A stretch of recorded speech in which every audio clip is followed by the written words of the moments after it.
You ever notice how some people move through life quietly, as if apologizing simply for existing? They say sorry when someone accidentally bumps into them. They shrink a little when they speak, trying to occupy less space than they deserve. And if you really pay attention, not just to their words, but to the pauses, the hesitations, you can sense it.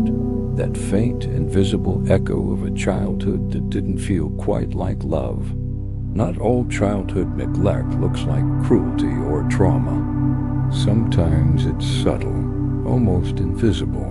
A mother who was too busy, a father who was tired, a home that felt emotionally cold, even if it was physically safe. Growing up in that environment teaches a lesson slowly and insidiously. Maybe I'm not worth warmth. That message stays longer than we realize, seeping into the nervous system. Psychologists call this attachment theory, the mental blueprint that shapes how we perceive and respond to relationships for the rest of our lives. If love wasn't safe then, even as adults, we flinch when offered affection. We brace ourselves, test it, sabotage it, or assume it's a mistake, not because we want to ruin it, but because deep down we still believe we don't deserve it. Emotional deprivation doesn't just leave a mark once. It rewires how we expect the world to treat us. Many people mistake this survival mechanism for independence, believing self-sufficiency is freedom, but in reality, it's armor. Early lessons teach us that needing others leads to pain, so we stop needing. We become caretakers, problem solvers, low-maintenance companions. Yet beneath this skillful exterior lies a child who once reached out and received nothing. Some psychologists call this emotional neglect, but that feels clinical. It's more like standing outside a warm home in winter, pressing your hand to the glass, telling yourself you don't need it, though secretly aching for it.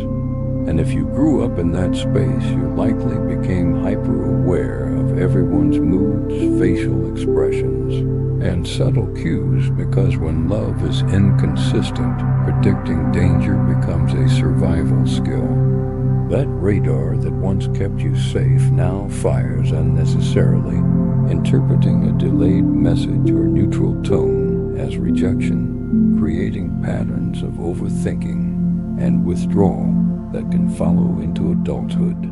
Neuroscience confirms that children who experience neglect show different neural activity in regions related to emotional regulation and self-worth, forming chronic stress patterns that prime them to anticipate rejection and defend against it. They learn to protect themselves from pain, but never truly how to receive love without suspicion. The paradox is that those who were unloved often become the most giving adults, overextending to provide for others what they themselves lacked, creating beauty and tragedy in equal measure. Healing from such childhoods begins not with forgiving parents, but forgiving oneself for believing it was your fault, for chasing people who couldn't love you, and for abandoning yourself in hopes of acceptance. You weren't broken. You were adapting. Children naturally seek warmth, comfort, and connection, and when that wasn't available, the mind generated a new rule. I must be the problem. That rule lingers in adult life, woven into achievements, relationships, and personal drive. You chase approval like oxygen, perform to belong, succeed to feel worthy, but the underlying goal is always the same: belonging. Every overanalyzed text, every discomfort with compliments, every hidden pain is a vestige of survival. We learn to wear calm faces even when falling apart inside, because that once kept us safe. Yet the emptiness that remains isn't proof of unworthiness. It's a signal of what was missed, a reminder that love is necessary, that our brains rely on connection to develop develop empathy, self-esteem, and trust. Defensiveness, difficulty trusting, emotional walls, these are all adaptations to early instability. Healing doesn't demand tearing them down overnight, but understanding why they exist and gradually teaching the nervous system that love can be safe. It begins in small ways, accepting kindness without guilt, letting someone's care exist without expecting a hidden agenda, tolerating silence without interpreting it as rejection. Through consistent, safe experiences, the old patterns slowly unlearn themselves. Love that never needed earning begins to replace the old scripts, and you discover that the affection missed in childhood can be offered inwardly. You stop chasing validation and start noticing peace. You stop asking why love was withheld and start asking why you ever believed it made you unworthy. That question, difficult as it is, signals the start of true freedom.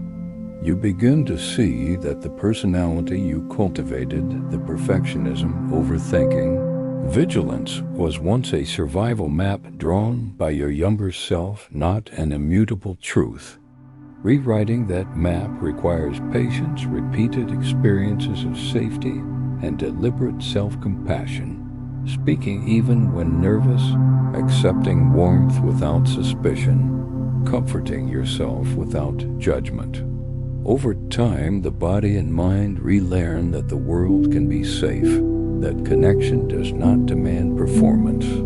This process, called earned security and attachment research, demonstrates that even adults raised in neglectful or inconsistent homes can form healthy, secure bonds. You no longer chase people who treat you as a convenience, misinterpret chaos for intimacy, or equate being needed with being loved. Peace replaces performance. Stillness replaces validation. Calm, once foreign, becomes safety, and you start trusting your worth is inherent, not conditional. Some come to this realization slowly, after decades of seeking affirmation in achievements, relationships, or external validation. And then one quiet evening, it hits. You weren't chasing love. You were seeking proof that you were lovable. Painful, yes, but also liberating, because the chase ends and you begin to offer the love inwardly, recognizing that the child inside you always deserved it, understanding that those who couldn't to love you were themselves repeating their own patterns allows forgiveness to become a tool for freedom rather than reconciliation.